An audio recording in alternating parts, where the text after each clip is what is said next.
Hey guys, welcome to week 2 of our new series that's called Rules for Life. So I don't know about you, but sometimes when I'm losing in a game, I feel a little tempted to maybe not follow the rules as much because I like to win. But you know, in our Bible story today, we're going to learn how it's always more important to put other people above ourselves. So let's head to worship and our fun new game, and then we'll hear our Bible story, and we'll be back to talk about it a little bit more. This is real love. This is real love.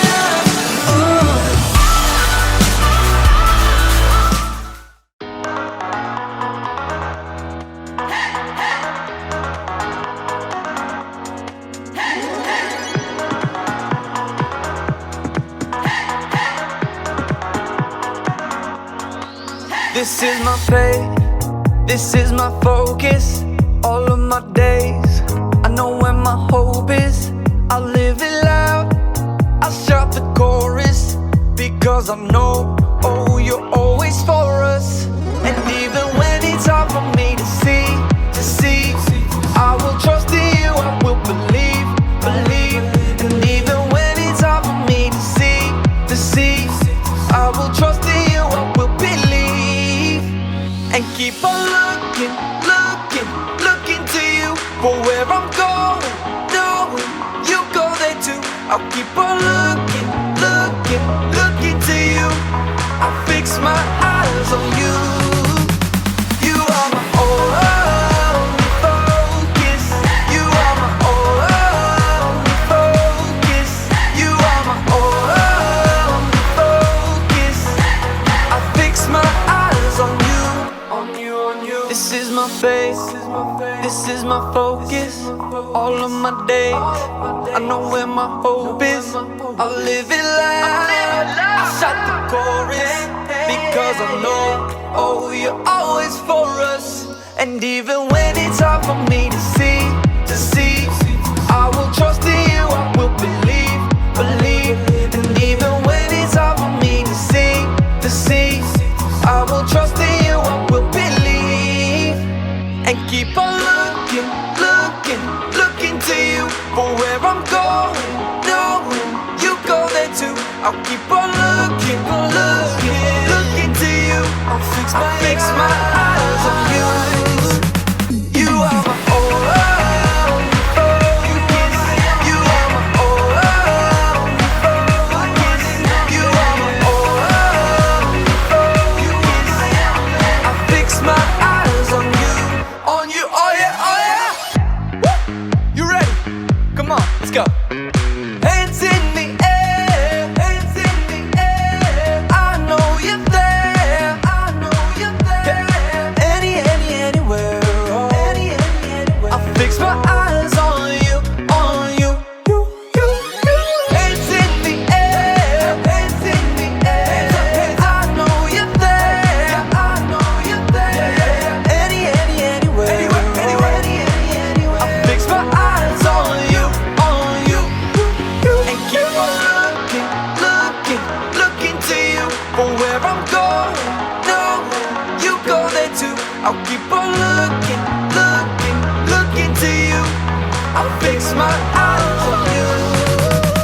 You are my only, you are my only focus. You are my only focus. I fix my eyes on you.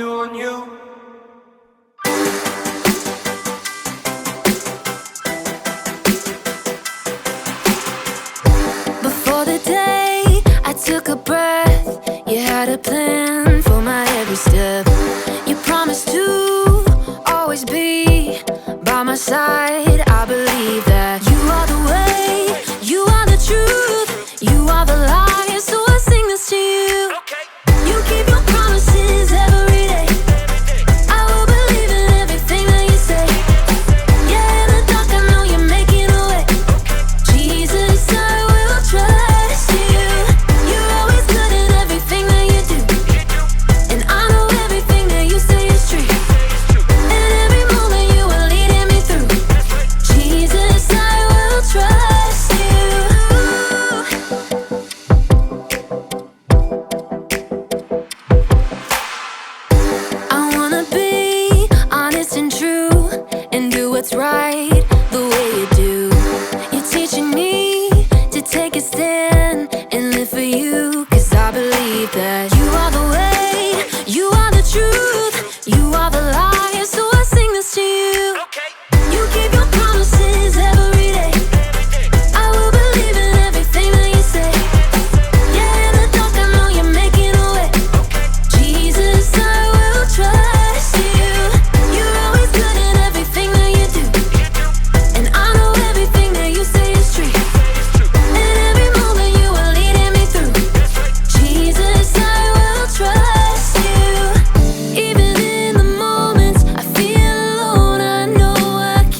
concentration, or some people call it memory.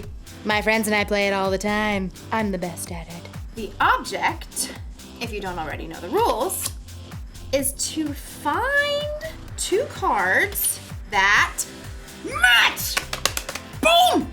So, my friends and I have added a rule. Anytime you make a match, you Get candy! Candy, candy, candy, candy, candy, candy.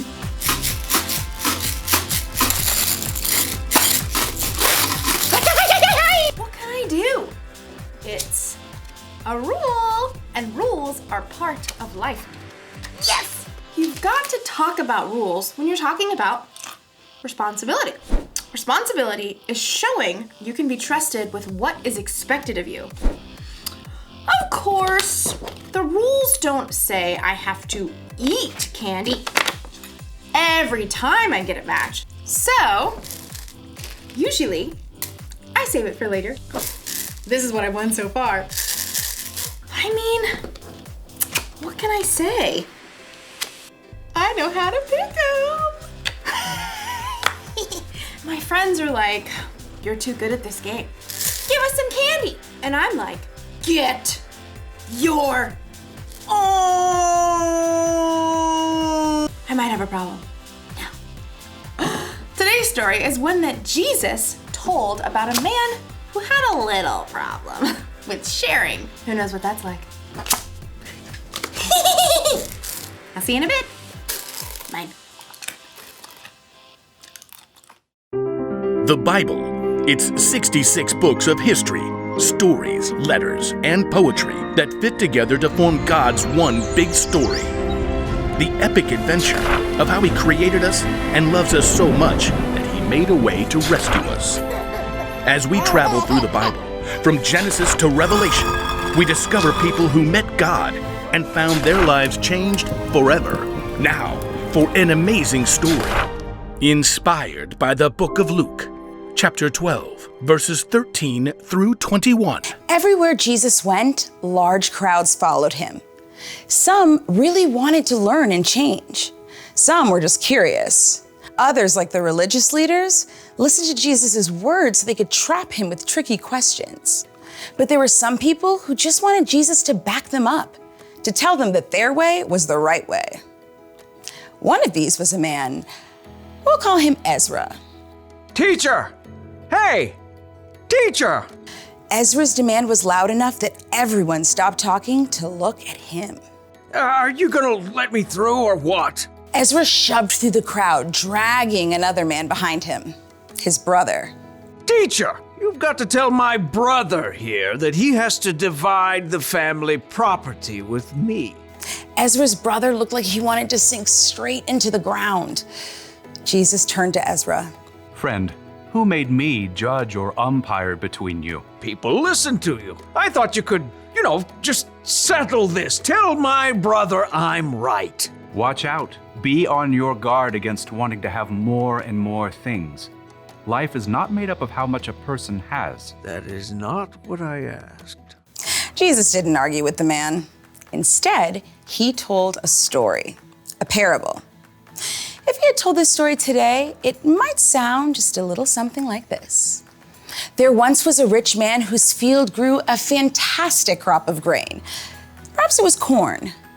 His manager brought him the good news. Sir, we're set to bring in a bumper harvest of cobs and kernels. Yes! Go me! Oh, well, your employees did an excellent job of preparing the fields. Go me! And there was a lot of sunshine. Go me! And just the right amount of rain. Go me! Yes, go you. Harvest the crop at once! Well, we're working on that. There's just a little problem. Problem? Who messed up? Fire them at once! Oh, no. It's a good problem. You don't have enough barn space to store all your grain. I'm just too successful. Go me. Well, I was thinking you could share some of the grain. Share it. Well, yes. Some extra bushels for your employees, maybe give some of it away, popcorn for all the kids in town, hold a cornbread festival for everyone. But it's all mine. Oh, yes, it is. I know. I'll tear down my barns, and build bigger ones. Then I can store up all the extra grain for myself. Oh. See to it. I want those new barns up by the time the corn harvest is in. Yes, sir. The old barns were torn down and brand new, bigger barns were built. Perfection. Is the corn harvest complete? Yes, sir. All finished. Excellent. Have the men store it all in these new barns immediately. But they're so tired. I said immediately. Yes, sir. At last, the rich man's entire corn crop was stored in his shiny new barns. He settled back in a comfy deck chair and surveyed his property as the sun set. Go me! Self, you've done pretty well for yourself. You got grain stored away for a lot of years to come. He popped a gourmet corn chip into his mouth. Self, take it easy. Eat, drink, and live it up. You foolish man. The rich man nearly choked on his chip. Excuse me? The rich man looked around, but he could see no one. He was entirely alone. Oh, great. Is this supposed to be some God moment where I discover what I've been doing wrong? That's exactly what it was. You foolish man. Tonight I will take your life away from you. Then who will get what you have prepared for yourself? Could we come up with a different ending to this story? But there was no way out for the rich man. He had chosen to focus only on what he could keep for himself. Jesus wrapped up his parable by explaining, That is how it will be for whoever stores things away for themselves, but is not rich in the sight of God. We don't know how Ezra responded, but maybe, just maybe, he started worrying less about getting more of his family's stuff. Maybe he started to care a little more about sharing what he did have with his brother. Jesus told the story of a rich man. He had more than enough food for himself to eat, and he kept it all. Every last grain. Don't misunderstand me. There's nothing wrong with saving. It's good to save your allowance money for that new toy you want. It's good to save candy for later instead of eating it all at once. But saving wasn't the problem with the rich man. No. His problem was his heart. He loved himself and his stuff more than he loved other people. And that's not good, because people are always more important than stuff. You see, I can't say that I'm a follower of Jesus if I'm going to be selfish with the things I have. Those things don't match. It's our responsibility to share with others, and we all have something we can share. Maybe you have time to share, or money, or candy. You're going to have all kinds of chances in your life to share with someone who has less than you. Don't miss your chance. Here's a rule for life to remember today. Share what you have. I've got candy to share next time I see my friends. I've got clothes I don't wear anymore that I could donate. And I've got time if anyone wants to play concentration with me later. Although I warn you, I'm pretty much the best at it. See you next time. I'll save you some candy.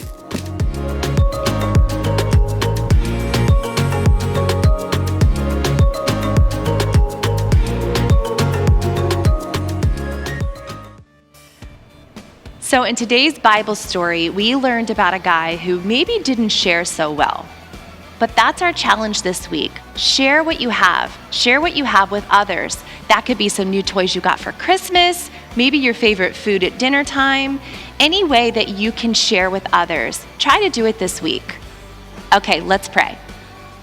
Dear God, we are so thankful for people who share so that our world can be a better place.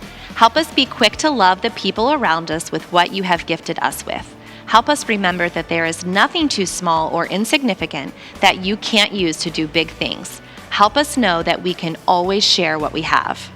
Okay, 4C kids, go out and get sharing this week. See you next time.